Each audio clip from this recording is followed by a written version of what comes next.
bonjour à chacun. Je vais faire une petite introduction. Il y en a que je connais depuis bien des années, d'autres qui sont en visite aujourd'hui. Donc, je me réjouis aussi de plus vous connaître par la suite. N'hésitez pas à m'envoyer des messages, poser des questions. Moi, j'aime bien que ce soit bien interactif.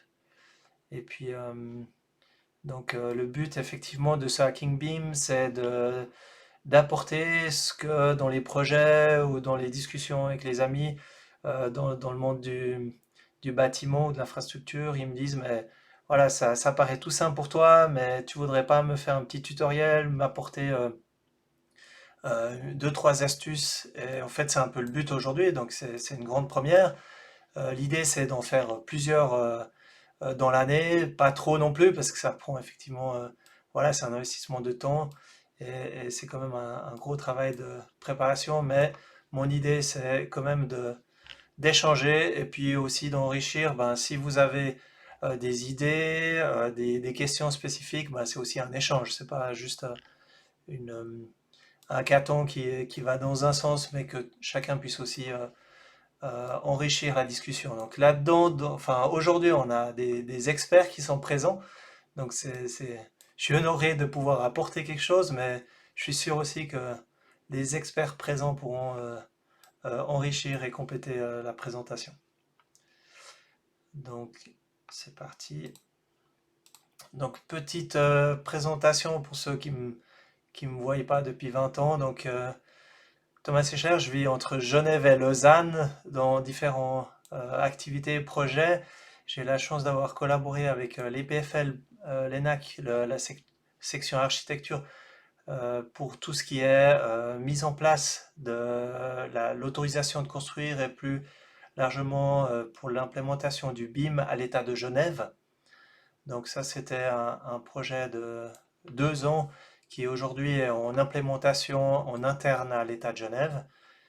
Il y a aussi, depuis des années, le projet qui me tient bien à cœur avec les CFF pour tout ce qui est mise en place d'une plateforme pour tout ce qui est collaboration avec des projets dans le monde de la ligne de contact, infrastructure.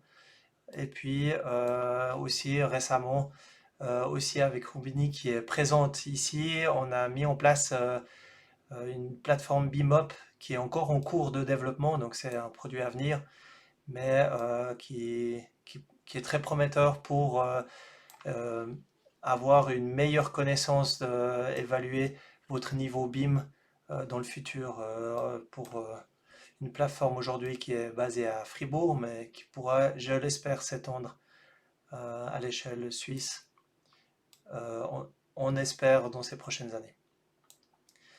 Et puis, donc, ça fait à peu près 20 ans que je développe beaucoup de choses. Donc, de base, je suis géomètre, géomaticien.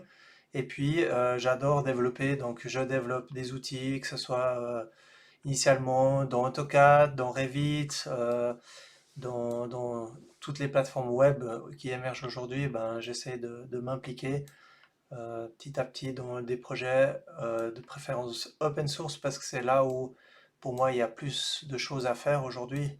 Et il y a aussi, bien sûr, l'intérêt où ça profite à une communauté qui dépasse la Suisse, mais qui est souvent mondiale. Tout ce que je vais présenter, ben, j'ai pas de sponsoring, hein, j'ai pas, c'est des choses qui sont faites de manière indépendante. Je dis ça aussi par rapport à Swisstopo. Donc Swisstopo n'est pas du tout lié à la présentation. J'espère qu'ils vont l'apprécier, qu'ils vont bien le prendre, puisque au final je fais de la pub à Swisstopo. Mais voilà, ils ont pas été mandatés ou concernés par la présentation, même si je sais qu'ils ont une forte volonté aussi de communiquer et de mettre à disposition leurs données. Donc c'est tout à fait conforme à ce que j'ai pu lire et entendre de leur part. Et puis, bien sûr, merci de respecter ce travail de la présentation. Donc, ce qu'on va voir aujourd'hui, c'est bien sûr une petite intro de ce qui est Open Data. Je me suis dit, c'est bien pour la plupart. Je sais que là, Il y a des architectes qui sont présents, des géomètres, géomaticiens, enfin on a des experts de tout poil.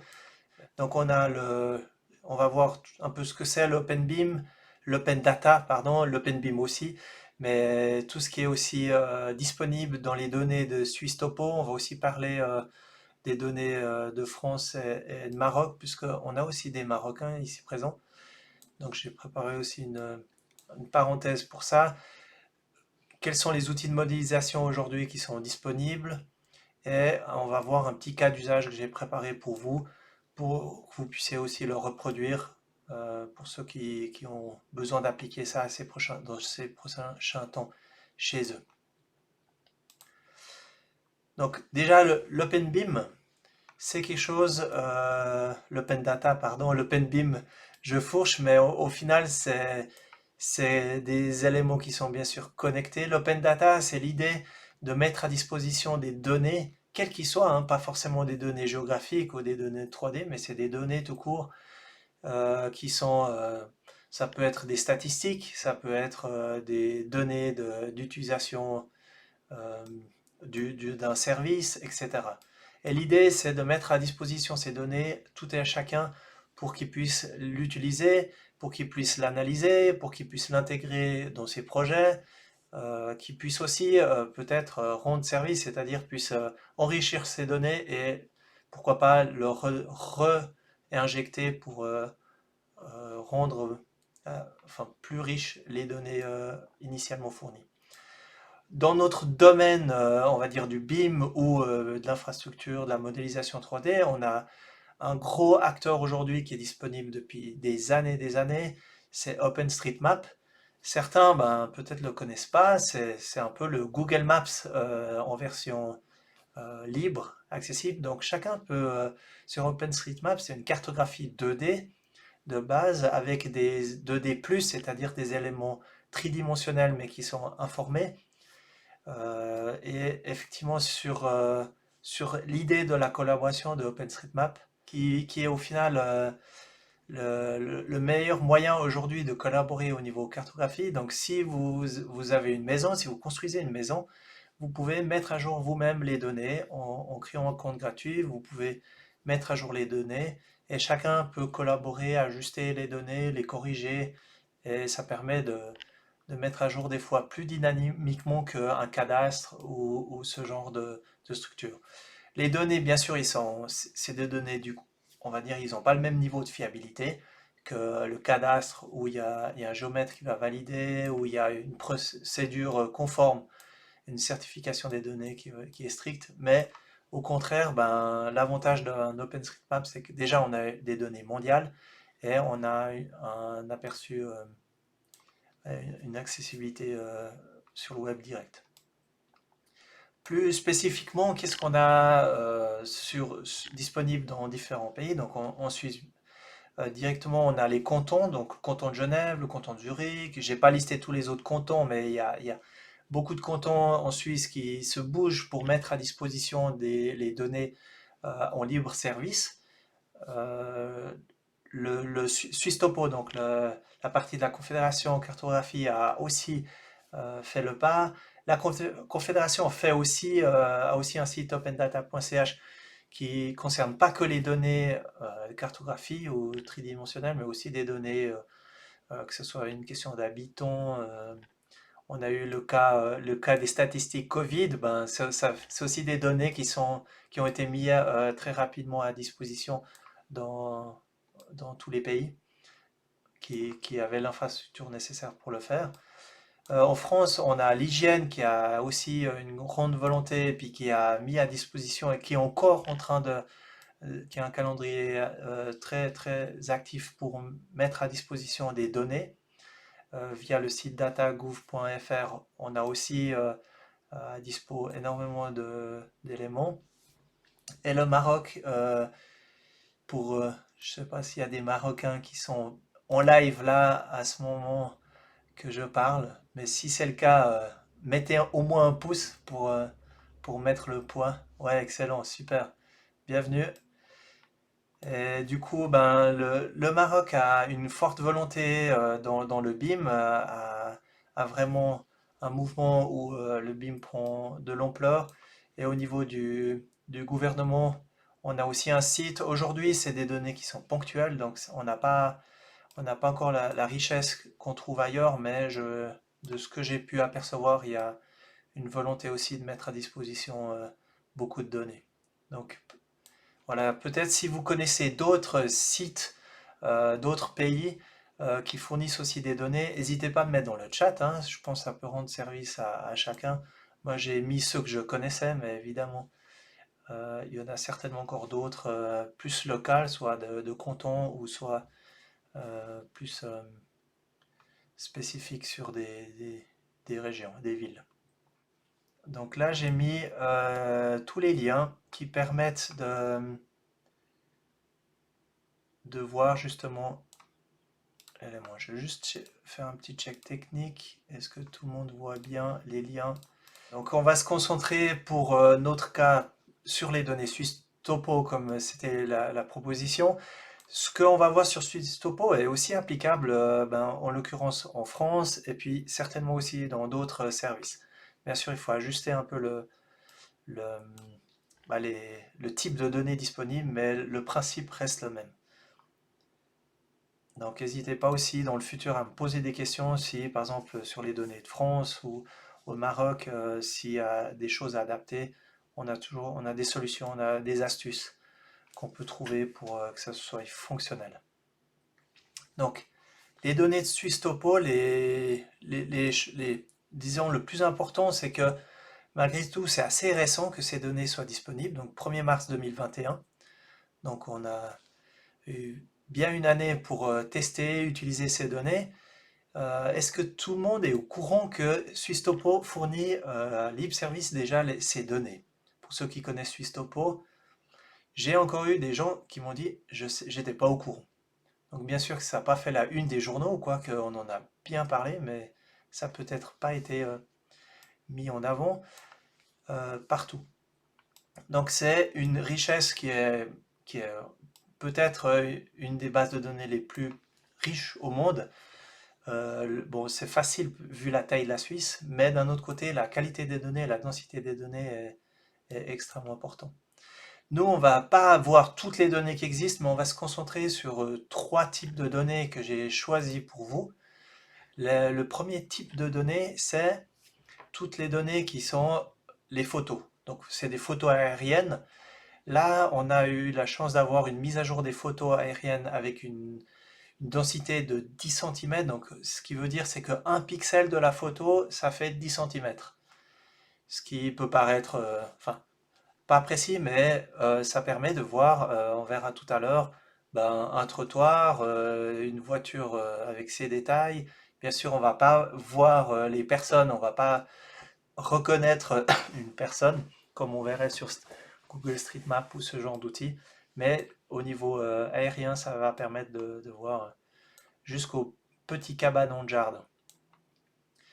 Donc ces données, ils sont mis à jour, donc ces photos, ils sont mis à jour tous les 3 ans, c'est assez intéressant. On a des fois des besoins qui sont plutôt de l'ordre, on doit avoir des mises à jour soit quotidiennes ou tous les 6 mois, etc. Ben là, c'est vrai que Suisse Topo, c'est pas son mandat. Là, il faudrait se rediriger vers des spécialistes. Donc on a des spécialistes, hein, autant en France, en Suisse, au Maroc, qui s'occupent de scanner ça, soit avec des drones, soit avec différents outils. Et je pense que là, on a un cas de figure différent. Donc ceux qui sont topographes, géomètres ou qui font ce scan, ils auront l'avantage de faire des mises à jour, soit quotidien, soit tous les 3 mois ou plus, ou même avec des précisions plus importantes que ce 10 cm. Aujourd'hui, avec des drones, on fait des précisions de 2-3 cm par pixel. Donc on voit vraiment absolument tous les détails. Voilà, donc on a aussi, pour le cas de Suisse Topo, une résolution, une précision différente pour le cas où on est dans les montagnes, on est dans des zones à moins forte densité, où on est là avec une précision plutôt du 25 cm. Donc on verra un peu moins bien les chamois, mais c'est relativement suffisant pour des zones sans habitation, où on n'a pas besoin non plus de relever chaque caillou, surtout dans le Valais. L'autre donnée qui me semble vraiment ultra importante, c'est les bâtiments. Les bâtiments 3D, c'est des choses, la plupart d'entre vous, vous les modélisez, vous les mettez en place via différents processus. Là, l'idée, c'est que la Suisse Topo a modélisé de manière semi-automatique tous ces bâtiments. Et ce qui est intéressant, c'est pas juste les bâtiments au niveau du volume, c'est aussi les toits, les avant-toits, et les différents, que ce soit un cabanon, les différents objets qui peuvent se trouver aux alentours des bâtiments. Donc c'est vraiment, on a une précision vraiment très intéressante. La précision, donc ce qui est garanti par Suisse Topo, en guillemets, c'est du plus ou moins 30 cm à 50 cm au niveau altimétrique. Donc c'est pas de nouveau très précis, mais si on veut faire une maquette avec une vue d'ensemble, ça suffit largement. Et bien sûr, si vous avez besoin de plus de précision, rien n'empêche de faire un relevé, que ce soit par drone ou avec des méthodes de laser, un relevé classique. Et puis, au niveau des mises à jour de ces bâtiments, on a aussi là un cycle de 6 ans, ce qui est relativement suffisant, mais qui peut potentiellement aussi être complété. Donc, que ce soit en France ou au Maroc, regardez bien ces informations. J'ai volontairement mis ces informations donc de précision. Donc, lorsque vous allez récupérer une donnée, que ce soit une donnée open data, que ce soit une donnée qui vient d'un projet, il y a deux questions. C'est la validité de la donnée. Donc, ça, c'est toujours important de checker. Est-ce que c'est deux données qui datent de manière enfin, récente? Est-ce que c'est utilisable pour votre projet? Et puis, quelle est la précision? Donc, que ça soit un projet, ok, je reçois du cadastre, le cadastre, on peut dire oui, c'est précis, mais c'est précis à combien? Si c'est 2-3 cm ou 30 cm, c'est pas tout à fait la même, la, enfin, la même utilisation. Donc, bien sûr que les open data, ils ont ce genre d'informations, mais souvent, on ne prend pas le temps de les lire, et pourtant, ils sont décisifs. On a aussi l'unité. Bien sûr, des fois, on reçoit des datas qui viennent avec l'unité en pouces, ou d'autres fois c'est en millimètres. C'est important de checker ça pour pas se faire avoir. Donc ça, c'est pour les datas du bâtiment. Et les dernières données qui sont utiles, pratiques pour la modélisation d'un site, c'est les données qui viennent au niveau topographique. Donc en gros, c'est le sol sans les bâtiments, les constructions et sans les ponts ou les infrastructures. Donc là aussi, on a un modèle très précis à l'échelle de la Suisse. Donc on a 30 cm pour les parties urbaines. Et anciennement, il y a encore des zones en Suisse, en tout cas, ils ont une précision de 50 cm. Avec ici aussi un cycle de mise à jour de 6 ans, donc ce qui en principe suffit, le terrain ne bouge pas non plus tout le temps pour ce cas-là. Ce point, il est important pour surtout ceux qui sont moins habitués à travailler avec des coordonnées et les géomètres présents ou les topographes. Désolé, c'est un sujet peut-être que vous connaissez, mais je veux vraiment l'introduire pour chacun. Et puis, n'hésitez pas à compléter aussi s'il y en a qui ont des remarques à faire. Donc, chaque pays a la même approche. C'est le fait d'avoir un système de projection. Donc, bien sûr, si on prend notre forme de la planète Terre, c'est pas du tout pratique pour faire, en tout cas à l'époque, des plans. Des plans, avant, c'était des plans sur papier, sur dessin, du 2D. Aujourd'hui, bien sûr, on travaille en 3D, mais ça n'empêche pas qu'on travaille sur un système de coordonnées cartésien, donc avec des coordonnées comme à plat, si on veut. C'est comme si je prends ma sphère et je l'aplatis. Pour faire cette opération, c'est ce qu'on appelle une projection. Donc je vais comme prendre, je donne l'exemple des fois d'une orange. Je prends une orange, une mandarine, et je l'ouvre et j'essaie de l'aplatir pour mettre à plat. Ce qui se passe dans le cas de l'orange que j'essaie de peler, de mettre à plat, c'est qu'il y a des déchirures, des déformations qui se passent au moment où je le mets sur la table. Pour la cartographie, c'est vraiment pareil. Et le souci, bien sûr, que au moment où j'ai des déchirures, j'ai des déformations de ma surface, bah, j'ai des imprécisions qui vont se passer. Et pour éviter ça, chaque pays a choisi un système de projection. Donc en Suisse, c'est le système MN95, on a le Lambert en France, etc. Et puis, ces systèmes vont permettre d'être le plus précis possible, donc d'aplatir selon le pays, selon les contraintes de la zone. En l'occurrence en Suisse, c'est à Berne, donc c'est le point, c'est la capitale qui a été utilisée pour aplatir, si on veut, pour donner un point de contact à la surface. Et puis, du coup, plus qu'on s'éloigne de ce point de contact, plus qu'on a des déformations potentielles.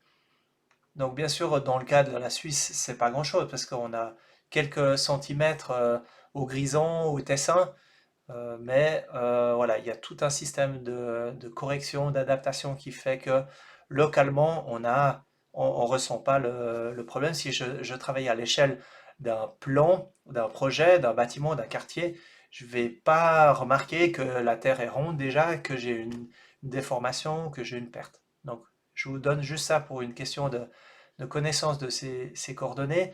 Pour la parenthèse, en Suisse, on a récemment, enfin, ça fait depuis 95 qu'on a introduit un nouveau système de projection, donc c'est le 1903+. Qu'est-ce qui se passe avec le 1903+? C'est que on a dans les coordonnées, on a un 2 millions et un 1 million. C'est ce qu'on voit ici. Je vais changer juste d'écran. Voilà. C'est ce qu'on voit ici dans le système. Donc on a le point qui est le point de l'observatoire à Berne, qui est à 2 600 000 et quelques et 1 200 000. Donc ça, c'est, si on veut, le point d'origine des coordonnées en Suisse. Maintenant, bien sûr que toutes les coordonnées en Suisse, si on va se localiser et en prendre une coordonnée à Genève, on aura peut-être une coordonnée de 2 300 000 et quelques et 1 100 000. Peut-être qu'un Genevois dans le chat pourrait me donner un exemple de coordonnées qui se trouve sur le canton, mais on serait par là autour dans les chiffres. Et bien sûr que ce système de coordonnées, bah, c'est quelque chose qu'on retrouve dans nos logiciels. Que ce soit Revit, AutoCAD, Vectorworks, etc. On travaille avec ces coordonnées. Et pourquoi je vous en parle? Bah, tout simplement parce que lorsque je vais prendre des données de Suisse Topo et autres, j'ai certainement des données qui sont soit des longitudes-latitudes, là du coup c'est pas des coordonnées qui seraient cartésien aplati, mais si je prends des données qui sont avec la projection suisse, MN95 par exemple, en France pareil, au Maroc pareil, je vais avoir des coordonnées qu'on peut dire nationales.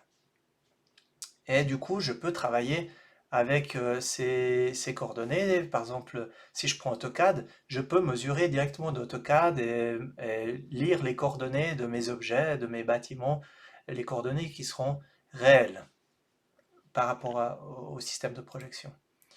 Donc je vous en parle parce que autant c'est bien de savoir utiliser ces données, ces coordonnées, autant suivant les logiciels spécifiquement dans le monde du bâtiment, ça peut nous causer 2-3 petits ennuis. On va voir plus tard dans le cas de Revit par exemple. Donc voilà, j'ai fini la petite parenthèse d'introduction de ces coordonnées, mais sachez que ces données, ils sont la plupart du temps utilisées avec des coordonnées, que ce soit du longitude, du latitude ou national. Donc aujourd'hui, mon objectif, c'est vous montrer un petit scénario avec des logiciels, et c'est pour ça que j'ai posé il y a quelques jours une question sur LinkedIn pour savoir sur quel logiciel vous aimeriez générer, créer des terrains et des bâtiments 3D. J'ai eu 35 votes, pas grand-chose en rapport au nombre d'inscrits, mais au moins ça m'a donné une petite statistique par rapport au logiciel et peut-être que vous en connaissez encore d'autres logiciels que vous utilisez.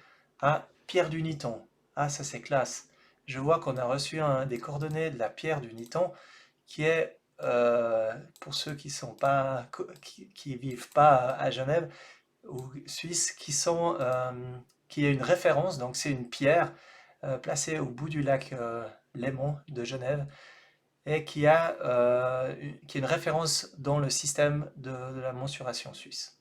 Donc avec l'altitude qui est le niveau de référence suisse. Donc ceux qui aiment bien nager peuvent aller faire un petit tour par là-bas pour aller découvrir ce rocher.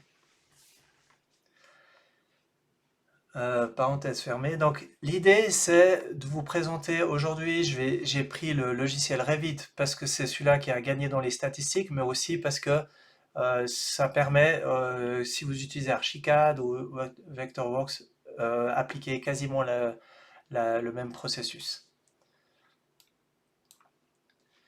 Donc, si je prends sur la remarque par rapport au système de coordonnées, Revit a quelque chose de très spécial parce qu'il ne peut pas avoir des coordonnées qui dépassent 50 km. Donc, imaginons que mon unité de mon dessin il soit au mètre. Si j'ai 5000, c'est la valeur la plus importante que je peux avoir dans mon fichier Revit. Et souvent, j'entends des gens qui me disent j'arrive pas à importer, j'arrive pas à faire ça, mais en fait, ça vient souvent par des limitations des logiciels. Archicad a aussi une limitation dans les coordonnées. AutoCAD fonctionne différemment, mais pour dire que la plupart des logiciels ont quand même une limite, n'ont pas des coordonnées infinies. Donc, lorsqu'on a rajouté 2 millions et 1 million dans les coordonnées, j'ai mon logiciel souvent qui plantait parce qu'il ne pouvait pas digérer cette information. Donc on verra tout à l'heure une petite astuce pour régler ça aussi. Donc là j'ai listé les logiciels que j'ai eu l'occasion de tester ou que j'ai collaboré pour implémenter des données. Si vous avez envie aussi d'ajouter d'autres logiciels, je fais une petite parenthèse pour un logiciel qui est pas assez connu à mon goût, c'est Blender. Pourquoi j'en parle? Ben déjà parce que c'est un logiciel open source et qui a énormément d'outils. Dont un des outils qui est pratique pour le monde du bâtiment, c'est la possibilité d'importer, d'exporter de l'IFC, le format IFC pour le BIM. Et il y a vraiment un nombre important de plugins, d'outils, que ce soit pour faire du rendu, que ce soit pour faire la connexion à des systèmes géographiques. Il y a vraiment de tout dans cet outil. Et d'autant plus qu'il est gratuit, open source, ça fait que un moyen pour vous de le tester, de jouer un petit peu avec. Il y a énormément de tutoriels aussi sur YouTube, etc. Donc c'est vraiment génial pour découvrir cet outil. Il est peut-être pas autant avancé qu'un Archicad ou un Revit au niveau des éléments du bâtiment, mais il y a largement de quoi faire. Et plus avancé sur d'autres sujets. Pour ceux qui ont envie d'explorer un peu d'autres outils, il n'y a pas mieux. Voilà. Donc là, il nous reste un bon quart d'heure et c'est génial parce qu'on va parler et je vais vous montrer le cas pratique pour le cas de Revit. Donc, le principe, comme j'ai dit, c'est quelque chose qui va être applicable aussi dans les autres logiciels. La première chose à faire pour cet élément-là, c'est télécharger tout simplement sur le site de SwissTopo les données. Donc, la première chose qu'on va faire, c'est qu'on va télécharger les données de SwissImage, donc les données photos, orthophoto. On a différents types. Moi, j'ai pris ici le type de 10 cm. Donc, vous allez tout en bas pour trouver une petite carte. Voilà. La petite carte, elle va permettre de choisir une zone. Donc, toute la Suisse, elle est découpée en carrés. Et là, vous pouvez choisir une zone. Moi, j'ai choisi un endroit que j'aime beaucoup, avec un peu de lac. Et là, une fois que vous avez cliqué sur le point, vous avez la possibilité de rechercher. On va faire pareil avec les autres données. Donc là, j'ai téléchargé l'image. je vais télécharger ici le building 3D, donc c'est les bâtiments 3D qui sont fournis dans deux formats. Vous avez toutes les informations aussi des données qui sont décrites et listées sur ces pages. Et bien sûr, comme je vous ai dit, je vous donnerai le PDF avec aussi ces liens, ce sera plus facile si vous devez aller rechercher ces pages. Mais n'hésitez pas de visiter hein, le site de swisstopoadmin.ch. Et puis là, je vais aussi sélectionner mon petit secteur. Là, je vais prendre bien sûr les données DXF. Les autres données, ils sont moins faciles à exploiter. Enfin, là, c'est plus pour des experts qui ont l'habitude des données Shape ou des géodonnées. Donc, j'ai choisi le format DXF parce que c'est le format le plus répandu dans les différents logiciels. Le dernier point que vous pouvez télécharger, en tout cas pour avoir une maquette complète, c'est le terrain. Et là aussi, je vais prendre le Swiss Alti 3D, donc c'est le type de données qui est fourni, avec aussi la précision. Chaque fois, c'est marqué la précision, la mise à jour, etc. Ce qui est intéressant, c'est que pour chaque donnée, on peut choisir sa date. Donc si je regarde ici, pour le cas du Swiss Alti, on a état temporel. Là, dans mon cas, j'ai pris l'état actuel. Mais vous pouvez, suivant les données, choisir une donnée ancienne. Si vous voulez faire une étude historique, pourquoi pas aller chercher une donnée avec une précision. Et là, vous voyez le système de projection MN95, c'est celui-là qui est actuellement en Suisse. L'ancien n'est en principe plus disponible. Voilà. Donc là, je viens de télécharger les trois packages. C'est pas trop lourd à l'échelle. Là, j'ai une zone, c'est pas une commune complète, mais c'est une zone qui est, on va dire, relativement restreinte, mais ça fait un joli quartier. Et le fichier le plus lourd, c'est l'image qui fait 30 mégas. Et les autres, voilà, c'est des données qui sont relativement légères. Donc, bien sûr, une fois que vous avez tout téléchargé, décompressé tout sur votre dossier, il y a la plupart des données, c'est dans un fichier zip, donc bien faire attention de les décompresser. La prochaine étape, j'ai nettoyé, renommé mes documents pour que ce soit un peu plus explicite. Et ce que je vais faire, c'est que le LIDAR, je vais devoir le formater. Donc, qu'est-ce que c'est les données LIDAR? En fait, c'est des points qui sont des coordonnées X, Y, Z. Donc, le point début, enfin, des coordonnées X, Y, Z. Et on voit ici, j'ai des données qui sont au final un fichier texte. Donc, ces données-là, ils ont comme propriété les coordonnées donc X, Y et Z. Donc, Z pour l'altitude. On voit ici les coordonnées, les fameux 2 millions et 1 million. Et ce qu'on va faire dans le petit exercice, alors là j'ai pris une portion du fichier parce que réellement ce fichier texte il est assez lourd. Suivant l'outil que vous utilisez pour éditer votre fichier texte, ça soit Notepad, là j'utilise Notepad++, mais il peut se passer que votre logiciel il n'arrive pas à ouvrir tellement qu'il y a de lignes dans ce fichier texte. Donc dans l'exercice là, je vais vous copier 2-3 lignes pour juste vous montrer, pour pas vous faire attendre que le traitement il se fasse sur tout le fichier. La première chose à faire, c'est que j'enlève l'entête, donc j'ai enlevé la première ligne. Et ensuite, ce que je vais faire, c'est que je vais remplacer, je vais supprimer, si on veut, le début des coordonnées. Les 2 millions, je vais les tronquer. Je vais faire pareil pour les Y, les coordonnées, enfin X et Y. Et en même temps, je vais remplacer, je vais le formater en virgule. C'est-à-dire qu'au lieu d'avoir un espace qui sépare la coordonnée, je vais mettre un virgule. Pourquoi? C'est que dans Revit, je vais pouvoir importer un format qui s'appelle un format séparateur par virgule. Donc là, ce que j'ai, c'est tout simplement ces coordonnées sans les 2 millions, etc. et les 1 million devant. Comme ça, je sais que ma plus grande coordonnée, dans mon cas, elle soit à 1000. 1000, ça veut dire si je suis en mètres, 1000 mètres, n'importe quel logiciel aujourd'hui peut lire des données qui sont structurées à 1000 mètres. Voilà. Donc, ce que je fais là, c'est pas une obligation, hein. Vous pouvez aussi, suivant le logiciel, garder les coordonnées complètes, mais c'est une astuce qui fait que vous avez l'assurance que ça marche dans tous les logiciels. C'est pour ça que je vous le montre aujourd'hui. Voilà. Et l'autre chose que je fais aussi, donc je vous ai dit que j'allais faire tout dans Revit, j'avais un exemple Revit, mais réellement en fait, pour me faciliter la vie, j'utilise encore beaucoup AutoCAD. Donc ceux qui n'ont pas AutoCAD, il y a d'autres moyens de faire, mais là, j'ai montré l'exemple sans trop programmer ou sans aller dans des outils comme Dynamo ou autre.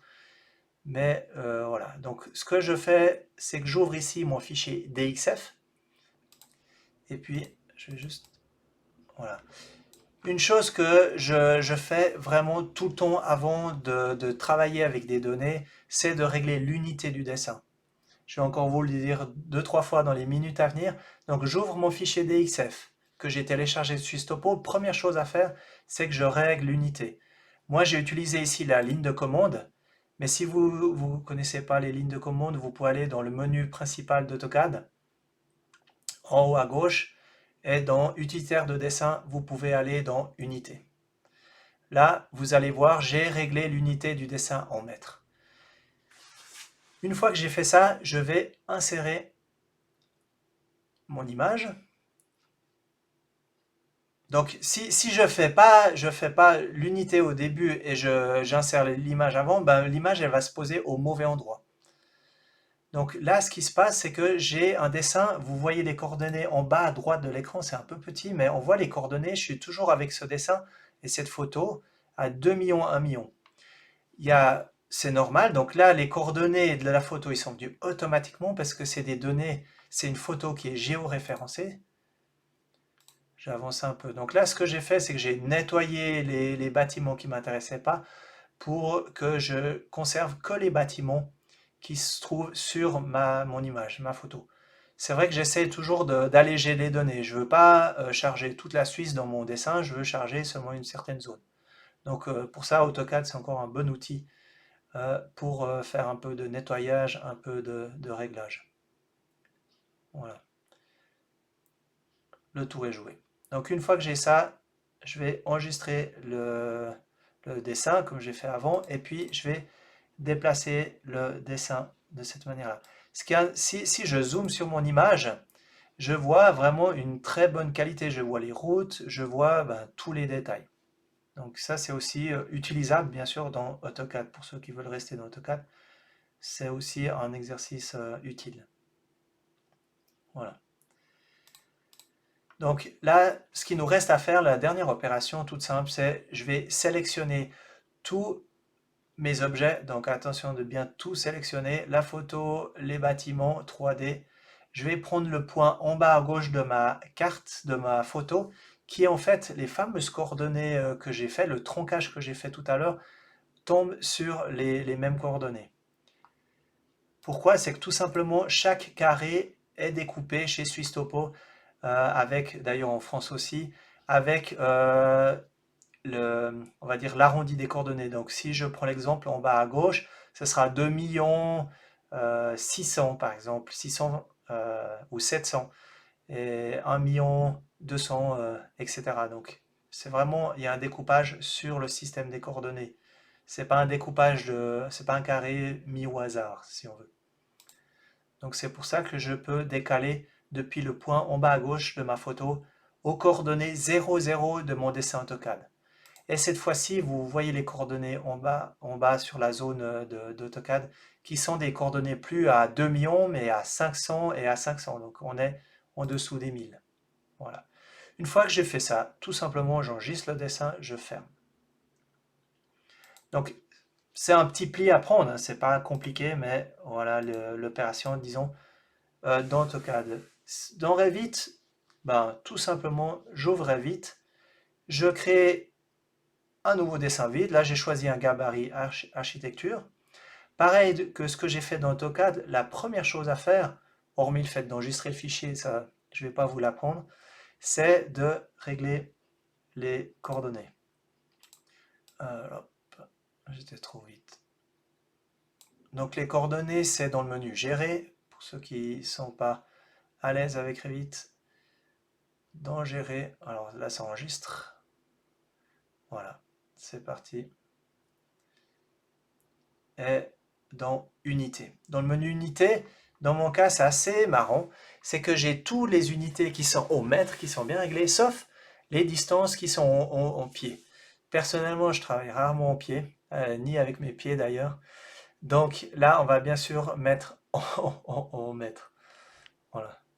Ça, c'est la blague à 2,50 balles que j'aime bien faire parce que je vois énormément de dessins en Suisse, en France, que je reçois avec des unités rien à voir. Et c'est vraiment, je dirais, le secret que vous devez retenir aujourd'hui, c'est régler les unités de vos dessins, de votre modélisation. Voilà. Une fois qu'on a fait ça, on va lier le fichier de dessin, donc le DVG. En l'occurrence, c'est donc le fameux DXF que j'ai enregistré, transformé. Et si je vais dans la vue 3D, qu'est-ce que je vois? Bah, tout simplement, mes bâtiments 3D qui viennent de Suisse Topo, ils sont déjà tout prêts. J'ai rien eu besoin de faire plus. Et puis, vu que j'ai changé les coordonnées, je les ai insérées aux coordonnées, si on veut, quand j'ai fait l'insertion, j'ai utilisé les coordonnées réelles. Donc les coordonnées en l'occurrence AutoCAD et Revit, dans notre cas-là, ce sera les mêmes, c'est-à-dire tous les objets vont être placés à 1000. Ensuite, ce que je vais faire, c'est que je vais insérer mon nuage de points. Pour faire ça, on va créer un volume et site. Dans surface topographique, je vais créer une nouvelle surface topographique.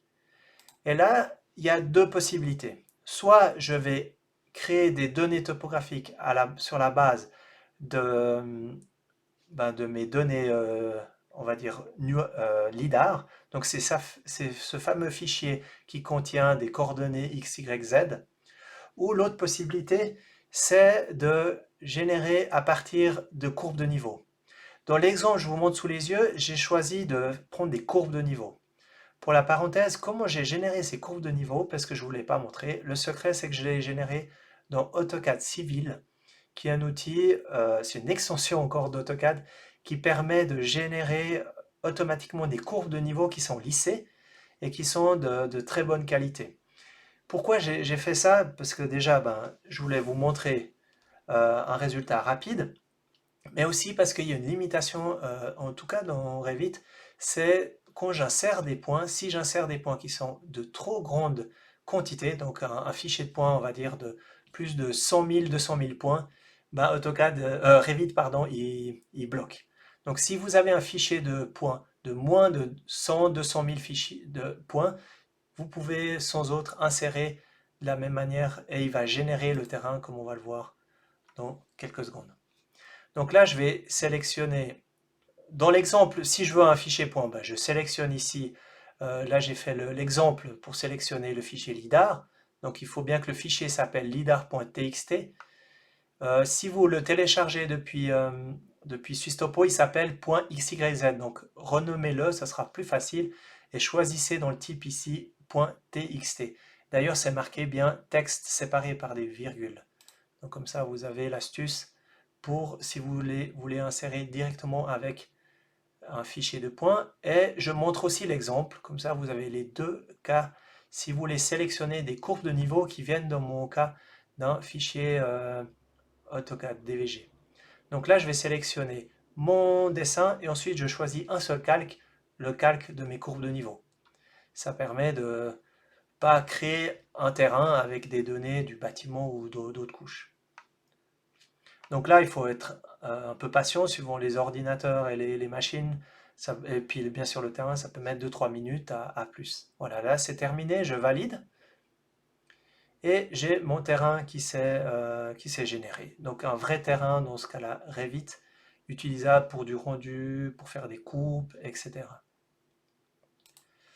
Ce que je vais faire, c'est je vais désactiver, je vais faire un peu vite, je vais cliquer ici sur mon dessin et je vais aller dans le menu requête pour masquer mon calque qui est en fait lié à mon DVG. Donc je vais cliquer dessus, je vais masquer. Voilà, et cette fois-ci, j'ai plus les courbes de niveau, donc les lignes qui s'affichent. Et on voit mon terrain qui s'est fait, qui était généré dans Revit. C'est pas le terrain le plus précis, mais c'est un terrain vraiment de style architecture, avec un lissage peut-être pour certains trop exagéré. Donc voilà, il y a des avantages parce que c'est rapide, ça donne un rendu assez sympa, lisse, mais ça peut manquer des fois un peu de précision. Donc ce qu'on va faire maintenant, c'est sélectionner le terrain, aller dans matériaux et lui donner comme matériel la photo. Donc ça changera du gris ou du vert si vous voulez que ce soit recouvert de vert. Donc pour faire ça, je vais aller créer un nouveau matériau. Je vais sélectionner, là je prends l'exemple, je vais prendre un matériel existant terre, je vais le dupliquer, le renommer avec un nom qui vous parle. Moi je l'ai appelé orthophoto, comme ça je sais que ça sera sur cette texture que je vais appliquer mon image. Et ensuite, c'est très important de dupliquer l'apparence.